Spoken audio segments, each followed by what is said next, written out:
In the first place this week, I'd like to thank all those viewers who have made contact with criticisms, suggestions, compliments, and I would like in particular to mention to Peter Flint and to Rashad Abrams that the problems they've raised I will definitely be following up. And I'd also like to say thanks to one of our viewers, Rick, who contacted me with some intriguing proposals for what is basically how we could finance a basic income grant for all citizens. Now, this is the sort of thing we need to bring forward ideas and discussion about matters that matter, especially now that we have, over the past week, the announcement that General Motors will be withdrawing from South Africa. This should be a wake-up call to every single one of us, because it highlights a fundamental economic question that tends to be ignored or fudged most of the time. And that is the reality that what we're dealing with, not just in South Africa, but globally, is a situation of surplus capacity and surplus production in an environment of the most intense and increasing cutthroat competition. So instead of looking at these things realistically, objectively, we tend to play the blame game.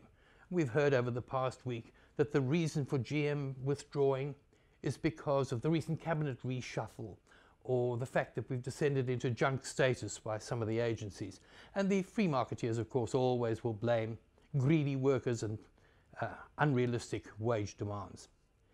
But, you know, although General Motors, I think, was betrayed a degree of insensitivity and arrogance in not consulting the union that represents most of the workers before making their announcement, the GMSA chief, Ian Nichols, did say that it had nothing to do, their decision had nothing to do with the local political situation or any of these blame game aspects that were brought forward.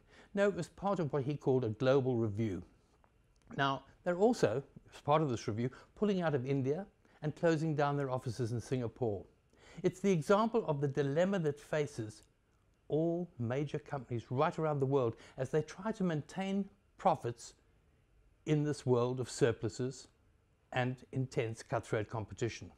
In a local context, what this is actually going to mean is probably as many as 1,000 jobs going from GMSA alone, and then, as NUMSA, National Union of Metal Workers, has noted, it will feed in right across the value chain. What this means is, and there's the old cliche applies, there can be no gain without pain. The gain for the corporates is going to be, however, pain for the workers, as it always is. Now, in South Africa, each worker probably has more than 4 dependents, so that pain is going to be extremely widespread. Why is this? Why do we have this situation? This is what we need to look at. Take this one case of GM, of cars. There's been a massive increase in car production in recent years. In the past 10, 20 years, we've had Japanese cars, Korean cars, Chinese cars coming onto the market, not in tens or hundreds of thousands, but in millions of units.